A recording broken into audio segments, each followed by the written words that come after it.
자, 여러분 안녕하세요. 캠브리지 동아시아사 시간이 돌아왔습니다. 오늘 우리는 명청대의 조선 후기 에도시대의 서민 문화에 대해서 살펴볼 것입니다. 이 부분은요, 4반하고 5반은 교실에서 수업을 했는데요. 우리가 갑작스럽게 확진자가 발생하게 되면서 온라인 수업으로 전환이 되었잖아요. 그래서 1, 2, 3반의 경우에는 불가피하게 이렇게 온라인 수업 영상으로 이 부분을 수업하게 되었습니다.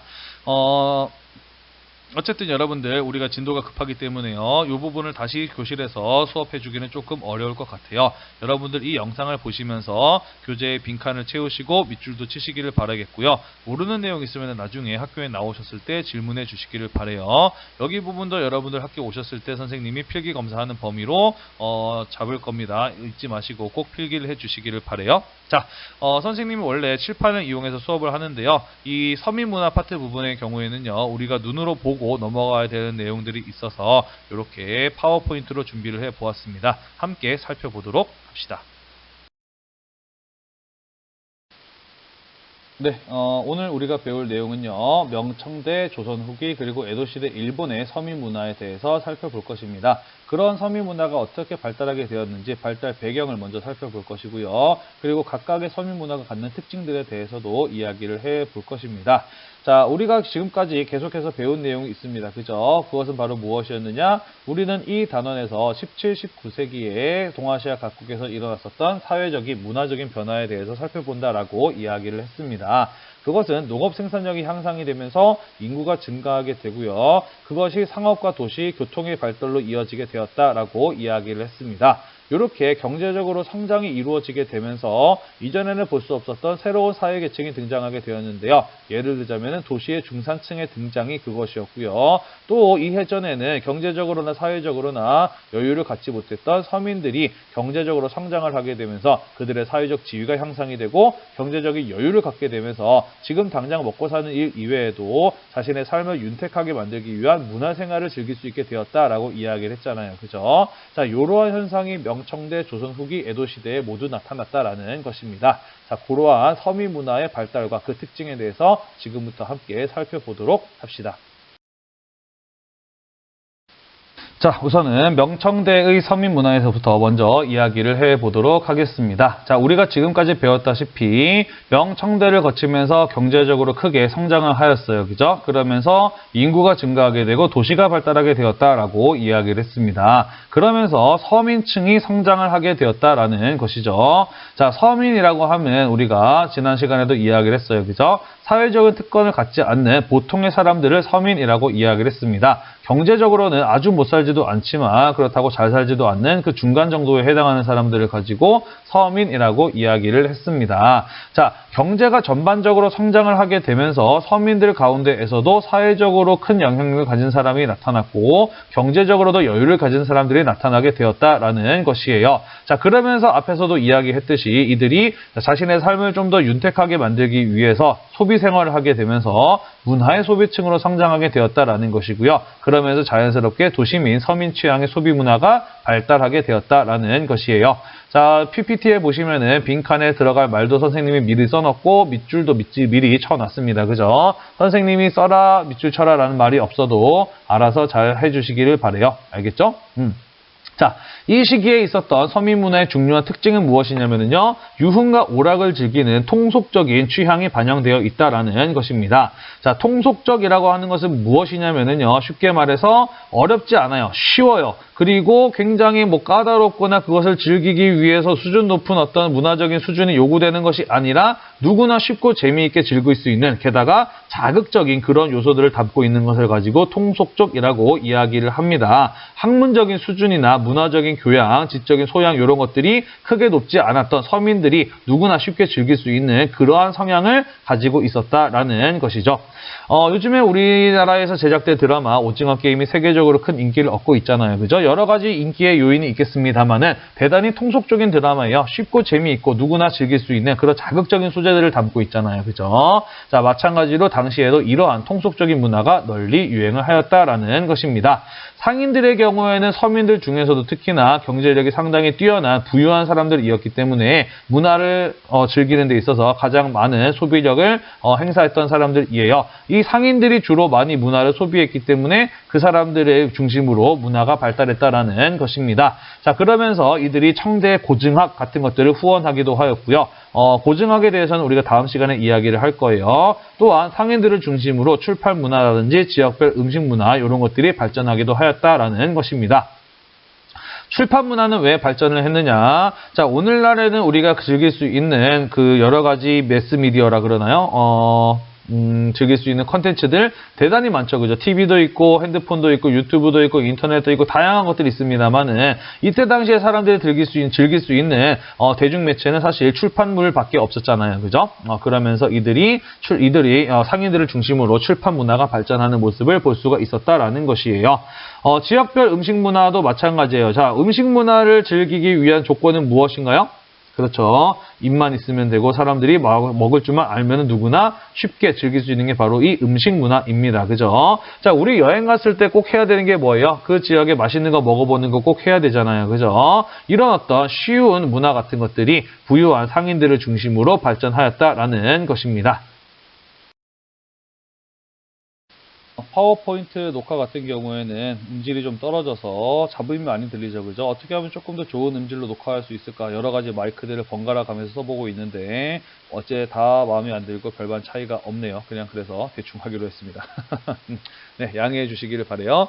자, 출판 문화의 발달로 가보도록 합시다. 자, 이 시기에 명청대에는 인쇄술이 발전을 하게 됩니다. 자, 인쇄술이 발전했다라고 하는 것은 책을 좀 더 싼 값으로 많이 만들어낼 수 있게 되었다라는 것을 의미하는 것이거든요.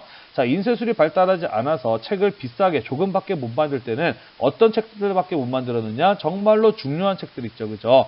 성리학을 담고 있는 학문서적이라든지 아니면은 종교서적이라든지 아니면은 국가의 통치와 관련된 그런 어떤 행정 기록들 이런 것들만이 책으로 만들어졌다라는 것이죠. 자, 하지만 인쇄술이 발전하게 되면서 책을 좀 더 싸게 많이 만들어낼 수 있게 되면서 종교, 학문, 통치와 관련된 책들이 아니라 다양한 분야의 책들을 만들 수 있게 되었다라는 것입니다. 그러한 다양한 서적의 보급이 이 시대의 문화 수준을 향상시키는 데 중요한 영향을 주었다라는 것이에요. 자, 그러면서 지배층이 아니라 피지배층인 서민들이 주로 활용하고자 하는 농업, 과학, 의학, 지리와 같은 그런 어떤 실용적인 지식을 담긴 책들이 많이 만들어졌다라는 것이고 그러한 어떤 인쇄술의 발전에 힘입어서 이러한 실용적인 지식들이 빠르게 널리 전파될 수 있었다라는 것입니다. 자, 하지만 우리가 이제 TV를 보다 보면은 물론 다큐멘터리도 있고 EBS 교육 방송도 있지만은 역시나 가장 시청률이 높게 나오는 것들은 어떤 방송들인가요? 그렇죠. 예능 프로, 드라마 같은 것들이 가장 시청률이 높게 나오죠. 그죠? 이 시기에 출판 문화도 마찬가지였다라는 것입니다. 이러한 여러 가지 실용적인 지식들이 책을 통해서 전파되기도 하였지만은요. 역시나 가장 인기가 많은 것은 소설이나 희곡과 같은 대중 문학 작품들이었다라는 것입니다. 자, 명청대를 거치면서 유명한 이러한 문학 작품들이 완성되고 또 널리 유행을 하는 모습들을 볼 수가 있었는데요. 예를 들자면 서유기, 삼국지 연의, 수호전, 금병래 같은 작품들을 들 수가 있습니다. 서유기 어떤 얘기인가요?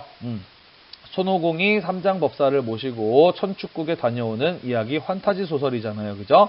당나라 때 실제로 있었던 삼장법사라고 하는 승려가 인도에 다녀오면서 불교 경전을 구했던 역사적 사실을 바탕으로 재창조한 환타지 소설이 바로 서유기라고 하는 것이죠. 여러분들 손오공, 저팔계, 사오정 이런 사람들의 이야기 언제 읽어봤었나요? 아마 초등학교 때 어렸을 때 읽어보지 않았었나요? 그죠? 그다지 어렵지 않아요. 그죠? 누구나 쉽게 읽고 즐길 수 있는 것이 바로 이 서유기였던 것이죠.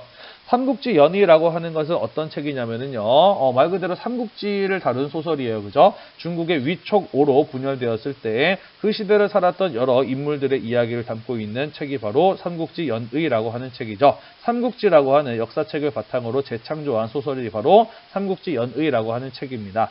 자, 이 소설 같은 경우에도요, 당시를 살았던 이런 인물들의 다양한 어떤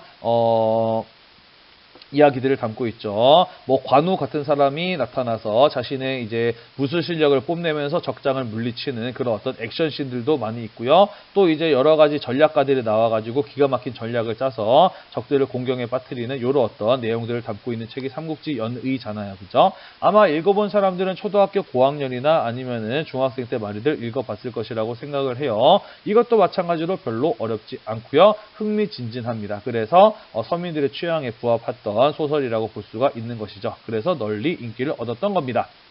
수호전은 읽어본 사람이 있는지 모르겠는데요. 요거는 송나라 때를 배경으로 하고 있는 소설이고요. 송나라 때 양산박이라고 하는 곳을 중심으로 활동을 했던 도적들을 다룬 이야기. 정확히는 뭐라 그래야 되나요? 협객이라 그럴까요? 그러니까 무협소설에 가까운 소설이 바로 이 수호전이라고 보시면 됩니다. 여기에 등장하는 다양한 인물들이 자신들의 어떤 무술 실력을 뽐내면서 또 의리를 지키는 이런 내용들이 주된 내용이 바로 이 수호전이에요. 마찬가지로 굉장히 쉽고요. 사람들에게 인기가 많았던 작품이 되겠습니다. 금병매는요, 들어봤는지 모르겠는데, 야한 소설이에요. 물론 이제 야하기만 한 소설은 아니고요. 문학적인 가치도 상당히 높은 작품인데요. 아까 선생님이 어떤 것들이 서민들에게 인기가 많았다 그랬어요? 통속적인 거, 그죠? 쉽고 재미있고 자극적인 것들이 인기가 많았다라고 이야기를 했잖아요. 금병매 같은 경우에는 어떤 바람둥이 남성이 중심 인물이고요. 그 사람들이 속된 말로 여러 여자들을 후리고 다니는, 그러다가 나중에 비극적인 결말을 맞이하는 뭐 이런 것들이 주된 내용인 소설이거든요. 통속적이어서 사람들에게 인기가 많은 작품이었다라는 것입니다. 자, 지금까지 얘기했던 이 작품들 같은 경우에는 명나라 때 작품들이고요. 그리고 중국 고전 소설의 최고봉으로 인정을 받는 작품은 무엇이냐면은 바로 18세기 청나라 때 쓰여졌던 홍루몽이라고 하는 작품이 되겠습니다. 청나라의 몰락간신사 가문 출신인 조설근이라고 하는 사람이 쓴 사회 비평을 간직한 연애 소설이거든요. 자, 주된 내용은요, 가보옥이라고 하는 주인공이 이제 현실적인 여러 가지 제약 때문에 사랑했던 사람하고의 인연이 끝내 맺어지지 못하는 그런 어떤 안타까운 사랑을 그린 연애 소설이 바로 이 홍루몽이거든요. 자, 그런데 우리는 어떤 예술 작품을 최고의 예술로 치냐면요, 두 가지 요소가 주로 많이 반영이 됩니다. 두 가지 요소를 많이 평가해요. 첫 번째는 그 예술 작품에 사람들이 얼마나 공감할 수 있느냐를 중요한 평가 요소로 칩니다. 또 다른 요소는 뭐냐면요, 이 작품에 그 당시를 살았던 사람들의 생각, 시대정신 이런 것들이 반영되어 있는가를 중요한 평가 요소로 보거든요. 자, 이 조설근이라는 사람은요, 자신의 가문이 몰락해가는 과정을 직접 겪었던 사람입니다. 그러면서 청나라 사회가 가지고 있었던 여러 가지 모순점들, 문제점들 이런 것들을 잘 인식했던 사람이에요. 그래서 그러한 자신의 사회 인식을 이 홍루몽이라는 작품 속에 그대로 잘 녹여냈다라고 이야기를 합니다. 자, 그러다 보니까 이 홍루몽은 어떤 작품인가요? 이런 소설을 읽었을 때, 그렇죠, 당시를 살았던 사람들은 조설근이 쓴 이런 내용들에 대해서 깊게 공감을 했겠죠. 그죠? 그러면서 굉장히 큰 인기를 얻었던 작품이고요. 또한 당시를 살았던 사람의 이런 어떤 시대정신을 담고 있는 작품이기 때문에 후대에도 훌륭한 문학 작품으로 인정받는 것이 바로 이 홍루몽이라고 하는 작품이 되겠습니다. 넘어갑시다. 명청대의 서민문화, 네 번째 대중문화의 발달입니다. 자, 당시 명청대를 살았던 서민들의 경우에는요, 불교나 도교 사원에서 이루어진 종교 행사나 명절 축제에 적극적으로 참여하면서 그것들을 즐겼다라고 해요. 자, 요즘에도 뭐 종교 행사나 명절 축제 같은 것들이 많이 있습니다만 여러분들 많이 거기에 참여하나요? 사실 별로 이런 데 참여 잘 안 하죠. 그죠? 자, 왜 그러냐면은 오늘날에는 이런 것들 말고도 즐길 거리가 무척이나 많기 때문이에요. 그죠? 자, 하지만 이때 당시에는 이런 어떤 행사나 축제 같은 것들이 굉장히 일상에 몇 번 없는 그런 어떤 즐길거리였기 때문에 많은 사람들이 이에 참여했다라고 합니다. 도시문화 생활에서 대단히 중요한 위치를 차지했다라고 해요. 자, 또한 명청대에는요, 고개라든지 잡기, 여러 가지 잡다한 기술, 마술 이런 것들이 어우러진 종합예술로서 희곡 공연이 유행을 하였습니다. 희곡 공연, 연극 공연이에요. 그죠? 자, 연극 공연을 즐기기 위한 조건은 무엇일까요? 사실 아주 수준 높은 작품이 아니라고 한다면은 눈과 귀만 있으면 누구나 쉽게 즐길 수 있는, 글을 쓰거나 읽을 줄 몰라도 즐길 수 있는 게 바로 연극 공연 아니겠습니까? 그죠? 자, 그래서 이런 어떤 연극 공연은 중국에서 원나라 때부터 유행을 하기 시작을 하고 하고요. 그것이 명나라, 청나라를 거치면서 경극이라고 하는 극예술의 형태로 완성이 됩니다. 경극이라고 하는 것은 왜 이름이 경극이냐면요. 베이징, 북경이잖아요. 북경을 중심으로 이루어진 연극이다라고 해서 경극이라고 부릅니다. 청나라 때 경극은 베이징을 중심으로 발전한 노래, 춤, 무술, 고기가 어우러진 전통극을 말하는 것입니다. 특징으로는요. 이때 당시에는 여성들의 사회적인 활동 이런 것들이 허용이 되지 않던 시기였기 때문에 여성 캐릭터들도 남성이 연기한다라는 그런 특징을 가지고 있어요. 물론 나중에 1930년대 현대예로 오게 되면서 여성들이 여성 캐릭터를 연기하는 걸로 바뀌긴 했습니다만은 전통시대 때에는 남성이 여성 캐릭터를 연기했다라는 것이에요. 위에 사진에 나와 있는 것처럼 굉장히 화려한 옷을 입고 진한 분장을 한 배우들이 연기를 하는 이런 어떤 특징을 가지고 있고요. 경극의 대표적인 작품으로 언급되는 것은 패왕별이가 있습니다. 패왕별이는 어떤 작품이냐면요. 우리 1학기 때 초나라의 항우에 대해서 배웠잖아요. 그죠? 항우가 한나라의 군대에게 포위가 되었던 것이 바로 사면 초가의 상황이다라고 이야기를 했었어요. 항우가 그 한나라의 군대에 포위되었을 때 그의 곁에는 그가 사랑하는 여인인 우희라고 하는 여성이 있었다라고 합니다. 그런데 이 우희라는 여자가 자기가 있으면은 항우가 포위망을 뚫고 탈출하는 것이 어려울 것이라고 판단을 해서 자기의 사랑하는 항우를 살리기 위해서 스스로 목숨을 끊습니다. 그러면서 죽은 우희를 끌어안고 슬퍼하는 항우의 이야기를 담은 것이 바로 패왕별희라고 하는 작품이에요. 상당히 인기가 많은 작품이었다고 해요. 같은 이름의 홍콩 영화도 있죠. 한번 보세요. 정말 잘 만든 영화거든요. 기회가 되면 한번 보시는 것을 추천해 드립니다. 자, 미술에서는요, 풍속화가 유행을 했습니다. 풍속화가 무엇인가요? 사람들이 사는 일상생활을 묘사한 그림이 풍속화잖아요. 그죠? 자, 서민들 어떤 그림을 좋아할까요? 자기들이 이해하기 어려운 대단히 철학적인, 형이상학적인 이런 그림들을 좋아할까? 아니라는 거죠. 그죠? 자기들이 쉽게 이해할 수 있는 자신들이 직접 겪은 일상들, 마치 자신을 그린 것과 같은 그런 어떤 풍속화들을 좋아하는 게 너무나도 당연하잖아요. 그죠? 그래서 이런 어떤 서민들의 취향에 부합하는 풍속화 같은 것들이 큰 인기를 얻었다라는 것입니다. 자, 중국에서는 또 연화 같은 것들이 큰 인기를 얻었다고 해요. 지금 선생님이 여기 그림을 하나 넣어놨습니다. 선생님의 얼굴이 나오는 화면 때문에 살짝 잘렸는데요. 우리 이런 것들 중국 음식점 같은 데 갔을 때 많이들 본 적 있지 않나요? 지금 어떤 걸 그린 것 같아요? 보면은 굉장히 혈색이 좋은 얼굴에 이제 볼 터치가 빨갛게 되어 있는 그죠?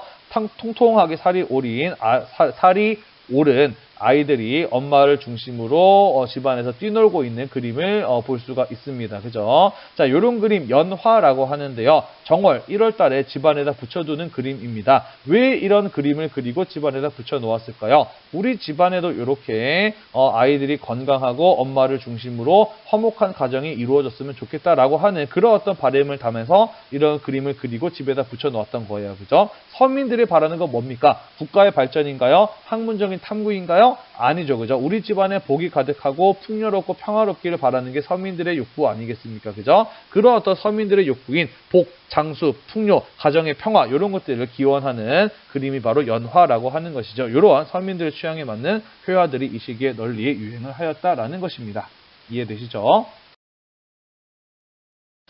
네, 이어서 조선 후기의 서민 문화의 발달에 대해서 살펴보도록 하겠습니다.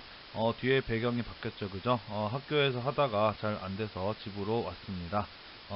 여전히 소리가 좀 안 좋긴 하겠지만요, 잘 양해해 주시기를 바래요. 자, 조선 후기에 서민 문화가 발달되는 배경부터 이야기를 해보도록 하겠습니다. 조선 후기에 상공업이 발달하게 되면서 사회 경제적 변화가 일어나게 되고요. 신분 구조의 변동 또한 일어나게 됩니다. 자, 무슨 말이냐면요. 우리가 앞선 시간에 조선에서는 조선 후기로 가게 되면서 농업 생산력이 향상이 되고 그것이 상품화폐 경제의 발달, 돈을 주고 물건을 사고 파는 상품화폐 경제의 발달로 이어지게 되었다라고 이야기를 했습니다. 자, 그러면서 신분 구조에도 변화가 일어나게 되었다라는 것인데요. 자, 예를 들자면요, 이런 겁니다. 원래 조선시대 때 양반이라고 하면은 다들 잘 먹고 잘 사는 사람들이었고, 그리고 쌍놈이라고 하면은 다들 못 먹고 못 사는 사람들이었습니다. 자, 하지만 앞서 이야기한 상품화폐 경제의 발달이라고 하는 이런 어떤 경제적인 변화가 빠른 속도로 일어나게 되면서 그러한 경제적 변화에 제대로 적응하지 못한 사람들의 경우에는 양반이라고 할지라도 몰락하는 사람들이 나타나게 되었다라는 것이고요. 반대로 이러한 경제적 변화에 잘 적응한 사람들의 경우에는 비록 비록 그들이 쌍놈이라고 할지라도 서민이라고 할지라도 경제적인 여유를 갖게 된 사람들이 나타나게 되었다라는 겁니다. 크게 농사를 짓는 분홍이라든지 아니면은 시장에서 큰 돈을 번 상인이나 수공업자 같은 사람들이 그 대표적인 예라는 것이죠. 그러면서 이들은 경제적인 여유를 갖게 되었다라는 것입니다. 이런 사람들이 바로 이 시기에 성장한 서민층들이다라는 것이에요. 자, 또한 이 조선 후기 가게 되면서 서당을 통해서 교육이 보급이 됩니다. 그러면서 서민들 가운데에서도 글을 쓰거나 읽을 줄 아는 능력을 갖춘 사람들이 나타나게 되고요. 또한 현실의 문제를 해결할 것을 고민하는 실학사상 이런 것들이 발달하게 되는 데에도 영향을 받게 됩니다. 그러면서 서민층의 자각의 바탕을 둔 문화가 발전하게 된다라고 합니다. 다시 한번 설명하자면 쉽게 얘기해서 이런 거예요. 그죠? 경제적으로 여유를 갖게 된 사람들이 무엇을 한다라고 이야기를 했나요? 두 가지 한다 그랬어요. 무엇과 무엇이었어요? 공부와 그리고 문화생활을 즐기는 것이라고 이야기를 했습니다. 그죠? 네. 자, 그래서 이런 어떤 경제적인 여유를 갖게 된 서민층들이 또 서당 교육을 통해서 지적 수준이 높아지게 된 것이고, 그런 어떤 높아진 지적 수준만큼 그 사람들이 높아지게 된 경제적인 여유만큼 자신의 삶을 좀 더 풍요롭게 만들기 위한 문화적인 욕구를 갖게 되면서 서민층들이 문화생활을 즐기게 되면서 서민들의 취향에 맞는 서민들의 욕구에 부합하는 그런 어떤 형태의 문화가 발달하게 된 것이다. 그게 바로 조선 후기 서민 문화의 특징이다라는 것이에요. 무슨 말인지 이해가 되시죠? 그죠? 자, 그래서 조선 후기에도요, 서민들의 취향에 맞는 대중문학, 이런 것들이 발달을 하게 됩니다. 자, 조선시대 때 사람들이 썼던 글자는 두 가지가 있어요. 그죠? 바로 한자와 한글인데요. 그 가운데 어떤 것이 이 서민들에게 잘 맞았을까요? 그렇죠. 서민들이 쉽게 쓰고 읽을 줄 아는 것은 바로 한글이었다라는 것입니다. 그러면서 한글로 쓰인 대중소설들이 널리 유행을 하게 되는데요. 그 대표적인 작품으로는 홍길동전 같은 것을 꼽아볼 수가 있습니다. 자, 홍길동전 하면은 떠오르는 대사가 있죠. 무엇인가요? 그렇죠. 아버지를 아버지라 부르지 못하고 라고 하는 대사가 생각이 나죠. 그죠? 자, 여기에는 홍길동전의 그 핵심적인 내용이 함축되어 있죠. 그죠? 주제가 함축되어 있습니다. 홍길동의 경우에는 굉장히 능력이 뛰어난 인물이었음에도 불구하고 서자로 태어났다라고 하는 신분제의 한계로 인해서 자신의 능력을 인정받지 못할 뿐만 아니라 아버지를 아버지로 부르지 못하는 그런 어떤 사회적인 신분제적인 차별도 겪는 사람이 바로 이 홍길동이라고 하는 사람이었어요. 그죠? 자, 앞서서 선생님이 뭐라고 이야기를 했냐면은 어떠한 예술 작품을 우수한 것으로 평가한다, 훌륭한 것으로 평가한다라고 이야기를 했나요?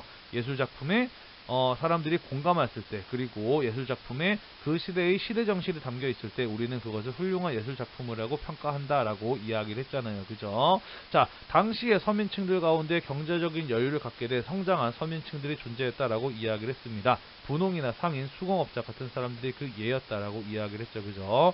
자, 이런 사람들은 자신들이 경제적으로 성장했음에도 불구하고 자신이 양반이 아니라는 이유로 인해서 여러 가지 사회적인 차별 같은 것들을 겪었을 겁니다. 그죠? 또한 신분제 속에서 고통을 받는 사람들은 모든 피지배층들에게 공통적으로 해당하는 사항이 되잖아요. 그죠? 이런 사람들이 당연히 홍길동전 같은 책들을 읽었을 때 그에 대해서 깊게 공감했던 것은 당연한 것이라고 볼 수가 있겠죠. 그죠? 자, 그러면서 홍길동전 같은 이런 한글 소설들이 조선 후기에 널리 유행을 했던 것이다 라는 것이고요. 또한 당시의 시대 정신을 반영한 작품이기 때문에 훌륭한 문학 작품으로 평가받고 있다라는 것이에요. 무슨 말인지 이해가 되시죠? 그죠? 넘어가도록 합시다. 자, 다음으로 조선 후기의 서민문화, 공연문화의 발달로 가보도록 하겠습니다. 조선 후기에는 판소리가 공연문화로서 널리 유행을 하였다라고 합니다. 판소리 다들 무엇인지 알죠? 그죠? 자, 조선 후기의 대표적인 판소리 작품으로는 춘향가, 흥부가, 심청가 같은 것들을 꼽을 수가 있습니다. 자, 이런 것들은요, 당시에 변화하는 사회상을 잘 반영하였다라는 평가를 받아요. 춘향가 같은 경우에는 어떤 내용을 담고 있나요? 춘향가의 핵심적인 주제는 물론 신분을 뛰어넘는 사랑의 이야기이기는 한데요. 그 신분을 뛰어넘는 사랑이 결국에는 어떻게 이루어지나요? 탐관오리, 백성들을 수탈을 하는 변사또 같은 탐관오리를 응징하면서 최종적으로 그 둘의 사랑이 이루어지지 않습니까? 그죠? 그런 어떤 당시 서민들의 열망을 잘 반영한 그런 어떤 작품이라고 볼 수가 있겠네요. 그죠? 또 흥부가 같은 경우에는 어떤 내용을 담고 있나요? 착하게만 살았던 흥부가 결국에는 부자가 되는 그런 내용이 바로 흥부가의 내용이지 않습니까? 그죠? 요것 또한 당시에 서민들이 바라고 있었던 자신의 삶의 어떤 희망, 꿈, 워너비 이런 것들을 담고 있는 작품이라고 볼 수가 있겠네요. 네, 심청과 같은 경우에는 어떤 내용입니까? 아버지 신봉사의 눈을 뜨게 하기 위해서 심청이에게 공량미 300석이 필요했는데 돈이 없어 가난한 심청이의 경우에는 자신의 목숨값을 내놓고 그것으로 공량비 300석을 받는 이런 내용입니다. 그죠? 자, 이런 것들의 경우에는요, 당시 힘들게 살아가고 있었던 많은 서민들에게 큰 공감을 얻을 수 있는 그런 작품들이었다라고 볼 수가 있겠죠. 그죠? 자, 그래서 이런 판소리 작품들이 널리 유행하였다라는 것이고요. 그리고 조선 후기로 가게 되면서 19세기에 가면극, 탈춤이 또 널리 유행을 하게 됩니다. 여러분들 작년에 국어 시간에 배웠죠. 그죠? 봉산 탈춤이라든지 하회 탈춤 같은 이런 작품들을 그 대표적인 사례로 꼽아볼 수가 있을 텐데요. 자, 봉산 탈춤에 이런 대사 나옵니다. 혹시 기억하나요? 양반 나옵니다. 양반이라고 해서 다 같은 양반인 줄 알지 마시오. 계잘양 양자에 계다리 소반 반자를 쓰는 양반이란 말이요. 이런 대사 혹시 국어책에서 본 기억이 나는지 모르겠어요. 뭐 하고 있는 겁니까? 그렇죠. 양반들을 비꼬고 놀리고 있는 거잖아요. 그죠? 아까 선생님이 이야기했던 것처럼 조선 후기에 상품화폐 경제의 발전과 같은 이런 경제적인 변화가 빠르게 전개가 되면서 양반들 중에서도 몰락한 사람들이 나타났고 서민들 가운데에서도 부유한 사람들이 나타났다라고 이야기를 했어요. 자, 그러다 보니까 부유한 서민들 입장에서 봤을 때 몰락한 양반들, 그렇지만은 몰락했음에도 불구하고 양반이라고 폼 잡고 다니는 그런 어떤 사람들 뭐 하고 싶었겠어요? 비꼬고 놀리고 싶었겠죠. 그죠? 자, 그래서 이런 탈춤 같은 것들을 통해서 양반들의 위선이라든지 그들이 저지르는 사회의 부정이나 비리 이런 것들을 풍자하는 예술이 널리 유행을 하였던 것이죠. 자, 왜 그런데 가면을 쓰고 연극을 했을까요? 물론 이 그 인물의 캐릭터를 잘 보여주기 위함이라는 것도 있긴 하겠습니다만은 어쨌든 양반들 중에 몰락한 사람들이 많이 나타났다고 하더라도 어쨌든 조선은 양반이 지배하는 사회였잖아요. 그죠? 그러니까 피지배층인 상놈들이 자신의 얼굴을 내놓고 이 양반들의 위선이나 부정을 비판하거나 풍자하는 이런 어떤 것들을 하기에는 좀 위험 부담이 크지 않았을까라고 이렇게 볼 수가 있겠죠. 그죠? 자, 넘어갑시다. 자, 다음으로 조선시대 미술로 가보도록 합시다. 자, 조선시대 영정조시대에 들어가게 되면서 정선의 진경산수화와 같은 그런 어떤 그림들이 등장하게 됩니다. 정선은 사람 이름이에요. 그리고 진경산수화는 그로부터 시작되었던 그림 스타일을 말합니다. 자, 진경산수화란 무엇을 말하는 것이냐면요, 진짜 경치를 그린 풍경화라는 뜻을 가지고 있습니다. 진짜 경치를 그린 산과 수, 물을 그린 그림이다라고 보시면 돼요. 자, 그러면은 이것이 등장하기 이전에 조선의 화가들은 가짜 풍경을 그렸다라는 것이냐? 그렇습니다. 자, 조선은 성리학 국가였고요. 성리학은 중국 중심의 세계관을 가지고 있는 사상입니다. 그렇기 때문에 조선에서도 어떠한 풍경을 그리는 것을 아름다운 것으로 봤느냐? 조선의 풍경이 아니라 중국의 풍경을 그리는 것을 아름다운 것으로 보았다라는 것이죠. 자, 그래서 조선 전기의 화가들 같은 경우에는요, 자기가 직접 보고 자기가 직접 본 풍경을 그린 것이 아니라 중국의 풍경을 상상해서 그리거나 혹은 중국에서 수입된 그림을 보고 베껴서 그림을 풍경 그림을 그렸다라는 것이죠. 자, 그런데 조선 후기로 오게 되면서 이런 어떤 상품화폐 경제의 발달이나 신분제의 변동과 같은 일들이 일어나게 됩니다. 이러한 현상들은요, 이러한 사회 현상들의 경우에는 성리학적으로 설명이 안 되고 또 그러한 사회 현상으로부터 일어난 문제들을 성리학으로 해결하기도 어려웠다라는 것입니다. 그러면서 점차 조선 후기에는 성리학으로부터 벗어나서 현실 사회 문제를 해결하는 실학, 우리나라에 대해서 관심을 갖게 되는 국학 이런 것들이 나타나게 되거든요. 자, 그러면서 미술계에서도 중국이 아닌 우리의 현실에 대해 관심을 갖고 그것을 주제로 삼는 이런 어떤 진경산수화와 같은 그림들이 등장하게 되었다라는 것이에요. 마찬가지로 조선 후기에 시대정신이 반영되어 있는 상당히 가치 있는 예술품이라고 볼 수가 있습니다. 여러분들이 보시는 화면 제일 왼쪽에 보시면은 그림이 하나 나와 있는데요. 이게 바로 정선이 그린 금강산의 그림이에요. 금강전도라고 하는 그림이 되겠습니다. 자, 또한 조선에서도요, 마찬가지로 중국과 마찬가지로 풍속화가 유행을 하게 됩니다. 서민들 어렵고 이해하기 힘든 이런 그림들보다는 자신들의 일상생활을 담은 이런 어떤 그림들을 훨씬 더 선호하는 것이죠. 그죠? 자, 그러면서 서민들의 일상을 그린 김홍도라든지 도시인이나 부녀자를 그린 신윤복의 그림 이런 것들이 또 널리 그려지고 또 사람들에게 많은 인기를 얻는 이런 모습들을 볼 수가 있었다라는 것입니다. 자, 그리고요, 밑줄 칠게요. 민화 같은 것들이 조선 후기에 널리 유행을 하게 됩니다. 자, 사실 김홍도나 신윤복 같은 사람의 경우는 정말 유명한 화가예요. 도화원이라고 해서 조선시대 때 그림을 그리기 위한 화공들, 화가들을 전문적으로 이렇게 양성을 하는 그런 곳 출신들이거든요. 이 사람들의 경우에는. 자, 그런데 민화라고 하면은 그렇게 유명한 사람들이 그린 그림이 아니라 대체로 누가 그렸는지 모르는 작자 미상의 그림들이 많고요. 그러한 그림들이 대체로 서민들의 가정에 주로 이제 걸려 있었던 그림들이 되겠습니다. 그런 걸 가지고 우리는 민화라고 이야기를 해요. 김홍도나 신윤복 같이 유명한 사람이 그린 그림이 아니라 누가 그렸는지 모르는 조금 그림의 수준이 떨어질지 모르지만은 서민들이 널리 많이 가지고 있었던 그런 그림을 가지고 민화라고 이야기를 한다.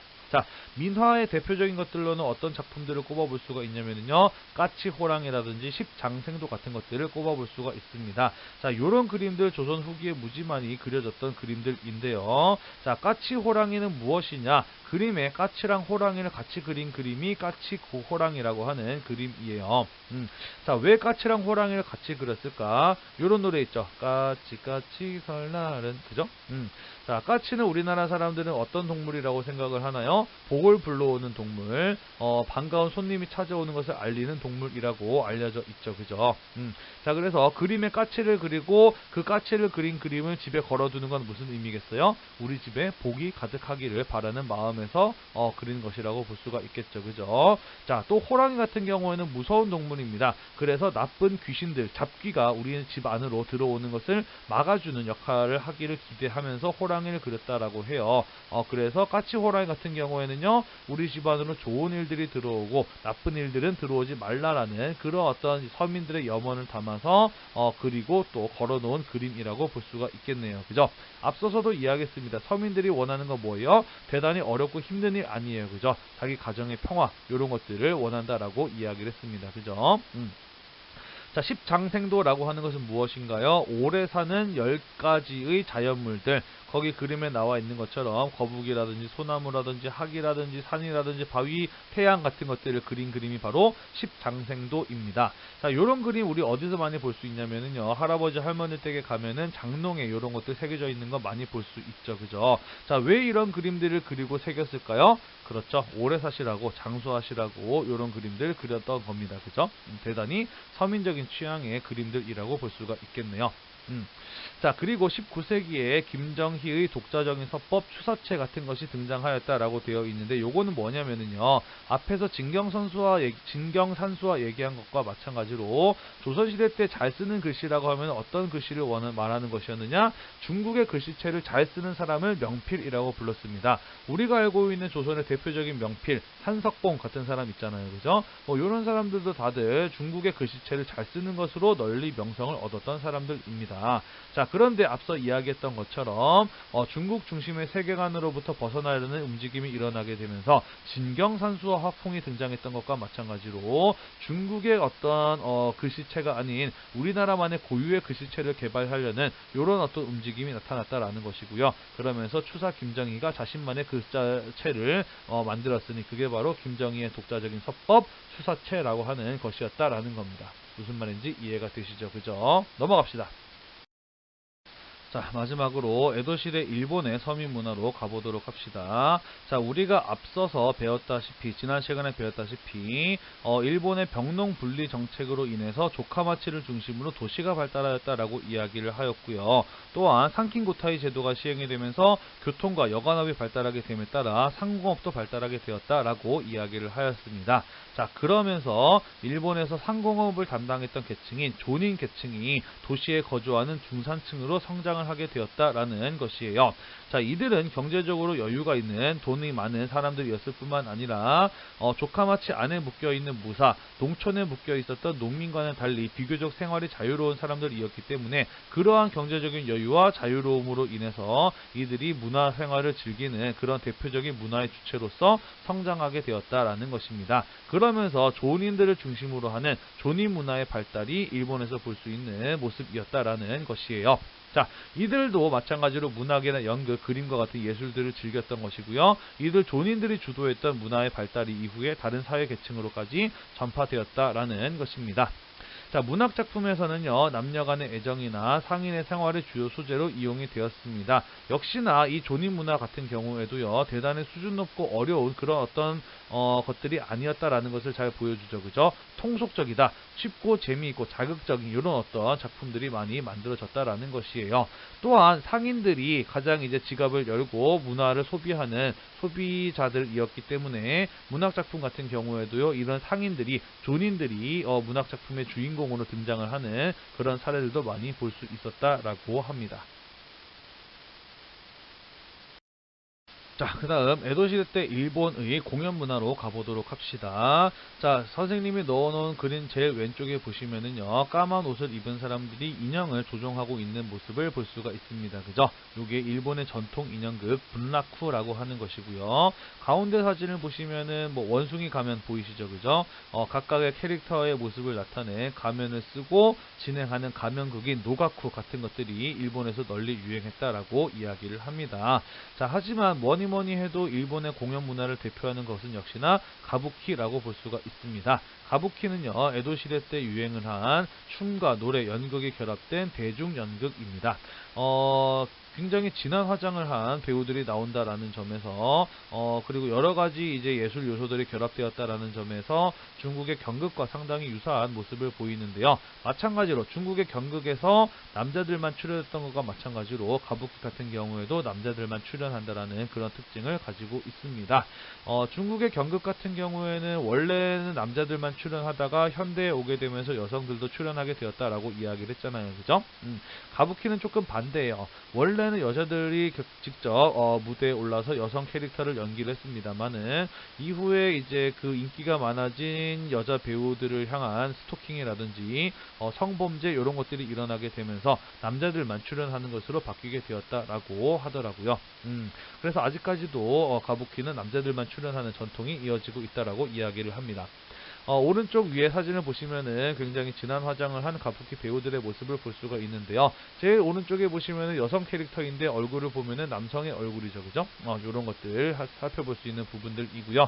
그 밑에 보시면은 가부키 공연장의 모습을 그린 그림이 있습니다. 상당히 많은 사람들이 몰려있죠. 그죠? 그만큼 일본 사람들에게 큰 인기를 누린 공연이라고 볼 수가 있다라는 것입니다. 선생님이 일본의 문화 중에서 좀 부러운 부분은요, 바로 이런 부분이에요. 일본에서는 아직까지도 가부키 극장이 운영이 되고 있고요. 일본 사람들은 기꺼이 가부키 공연을 보기 위해서 자신의 지갑을 엽니다. 우리나라에도 판소리 공연 같은 게 있긴 하지만은 사람들이 돈 내고 판소리 공연 보러 가는 이런 일들은 흔하지 않죠. 드문 일이죠. 그죠? 그래서 이런 어떤 전통 문화의 계승, 발전 이런 측면에서 보자면은 일본의 문화로부터 우리가 배워야 될 점들도 아직도 많다라고 생각을 해요. 뭐 스모 같은 경우에도요, 그죠? 일본식은 스모 같은 경우에도 많은 사람들이 굉장히 관심 있게 지켜봅니다. 주요 이제 방송국에서도 다 중계해주고요. 하지만 우리나라에서는 사실 이런 어떤 씨름에 대한 관심이 많이 또 줄어들었잖아요, 그죠? 안타까운 부분이라고 생각을 합니다. 여담입니다만은 우리 어르신들이 노래방에서 많이 부르는 노래를 뭐라고 하시나요? 나의 18번이라는 이런 표현 쓰잖아요. 그죠? 에도 시대 때 가장 많이 공연된 가부키 작품 18개를 모아서 가부키 18번이라고 이야기를 해요. 자기가 자주 부르는 노래를 18번이라고 하는 표현도 바로 이 가부키에서 비롯되었다라고 합니다. 넘어갑시다. 네, 마지막으로 에도 시대의 서민 문화 가운데 그림 부분을 살펴보도록 하겠습니다. 자, 에도 시대 일본에 가장 유행했던 그림은요, 바로 우키요에라고 하는 것이 되겠습니다. 우키요에가 뭐냐면요, 일본풍 판화입니다. 자, 판화라고 하는 게 무엇인가요? 나무판을 조각칼로 새겨가지고 문양을 내고 그 위에다가 물감을 발라가지고 종이로 찍어내는 걸 가지고 우리는 판화라고 이야기를 하잖아요. 그죠? 나무판을 깎아서 모양을 내고 그 위에 물감을 발라서 종이로 찍어내는 거. 자, 다시 말해서 원판, 나무판만 있으면은 계속해서 똑같은 그림을 만들어낼 수 있는 미술 방식이 바로 판화이다. 대량 생산이 가능하다라는 것이죠. 자, 그러다 보니까 값이 어떨까요? 그렇죠. 많이 만들어낼 수 있기 때문에 얼마든지 찍어낼 수 있기 때문에 그림 값이 싼 겁니다. 그죠? 대량 생산이 가능하다, 값이 싸다라고 하는 그런 어떤 특징을 가지고 있는 일본풍 파나, 그게 바로 우키요에라고 하는 것입니다. 자, 그래서 값이 쌌기 때문에 누구도 살 수 있었던 거예요. 그렇죠. 서민층들도 쉽게 구할 수 있었던 것입니다. 그죠? 국수 한 그릇 먹을 정도 값이면은 우키요에 그림 한 장을 가질 수 있었다라고 이야기를 하니 서민들에게 굉장히 큰 인기를 얻으면서 많은 사람들이 그림을 소유하고 또 즐겼다라는 사실을 알 수가 있겠죠. 그죠? 자, 우키요에도 마찬가지로 서민들의 취향에 부합하는 풍속화 같은 것들이 많이 그려졌고요. 또한 풍경화 같은 것들도 많이 그려졌다라고 합니다. 자, 거기 여러분들이 보시기에 왼쪽에 보시면은 우키요의 그림이 하나 나와 있어요. 그죠? 파도가 치고 있고 저 멀리 산이 하나가 보이는데 후지산이 보이는 풍경을 그린 그림이라고 합니다. 에도 시대 때 일본의 경우에는요. 우리가 앞선 시간에서 배웠다시피 산킨 고타이 제도가 시행이 되면서 교통이 편리해지고 여관업이 발달하게 되면서 관광산업 이런 것들이 또 크게 발전하게 되거든요. 자, 우리 여행 갔을 때 관광 갔을 때 무엇 하나요? 물론 그 지역에 맛있는 음식을 먹어보기도 하지만 사람들이 꼭 하는 게 뭐냐면은 여기 왔다 갔다라고 기념사진 같은 거 찍잖아요. 그죠? 그런 어떤 사진기가 없었던 당시에 사람들이 관광을 가서 그 관광지의 풍경을 그린 이런 우키요에 같은 것들을 기념품으로 사오는 겁니다. 그러면서 이런 그림들이 널리 유행을 하기도 했었다라는 것이에요. 자, 가운데 있는 그림은요, 일본의 게이샤를 그린 그림인데요. 게이샤라고 하면은 우리나라의 기생 같은 존재라고 보시면 됩니다. 기생이나 게이샤를 술집에서 사람들의 술을 따라주는 그런 어떤 접대부라고 정도밖에 안 되는 것으로 인식하는 사람들도 있기는 한데요. 물론 술자리에서 접대를 하는 일을 하긴 했습니다만은 이 게이샤나 기생 같은 경우에는요, 오늘날로 치자면은 연예인 같은 사람이었다라고 볼 수가 있어요. 전문적으로 오랜 시간에 걸쳐서 춤과 노래, 그 다음에 이제 악기 연주 같은 기술들을 연마한 사람들이거든요. 그래서 이제 굉장히 뭐랄까 예쁘고 또 재능이 뛰어난 게이샤나 기생애 같은 경우에는요, 마치 오늘날 이제 아이돌 여자 연예인처럼 굉장히 인기가 많았다라고 합니다. 그래서 여러분들이 이제 잘 나가는 연예인들의 모습을 스티커라든지 브로마이드 이런 것들로 많이들 가지고 있잖아요. 그죠? 그런 것처럼 유명한 게이샤라든지 아니면은 이제 가부키 배우 이런 사람들의 초상화를 그린 우키요에 같은 것들이 또 널리 유행을 하기도 하였다라고 합니다. 자, 그리고 사람들이 정말 많이 샀던 거, 야한 그림이죠. 야동 같은 게 없던 시절에, 사람들이, 성적인 호기심으로 보는, 흥미를 갖고 보는 그런 것들도 이 우키요에로 많이 그려졌다라고 해요. 선정적인 풍속 같은 것들이 묘사된 이런 그림들도 널리 사람들에게, 유행을 했었다라고 합니다. 자, 그 외에도요, 꽃꽂이라든지 정원 장식이라든지 도자기라든지 아니면 차를 마시는 다도문화 이러한 것들이 존인들을 중심으로 일본 고유의 예술로서 발전하는 모습들을 일본 에도 시대 때 볼 수 있었다라고 합니다. 자, 이렇게 해서 우리 명청대 그리고 조선 후기 그리고 에도 시대의 일본에서 발달했던 서민 문화는 어떤 배경에서 발달을 했는지, 그리고 그 각각의 사회에서 발달했던 서민 문화의 특징들에 대해서 쭉 한번 이야기를 해 보았습니다.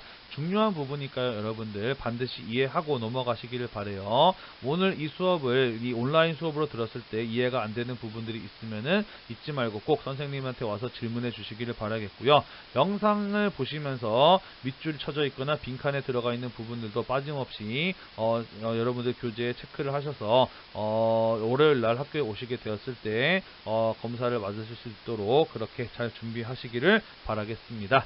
자, 다음 시간에 우리는요, 이제 이 시기에 발달했던 동아시아의 학문적인 변화, 학문의 발전에 대해서 이야기를 할 것이고요. 그 뒤에 이어서는 이제 아편전쟁부터 시작이 되는 동아시아의 근현대사로 넘어가 보도록 하겠습니다. 오늘도 여러분들 공부하느라고 대단히 고생이 많으셨고요. 오늘 수업 영상이 여러분들의 공부에 도움이 되셨다고 한다면 구독과 좋아요 잊지 말고 많이 눌러주세요. 고맙습니다. 수고했어요. 안녕.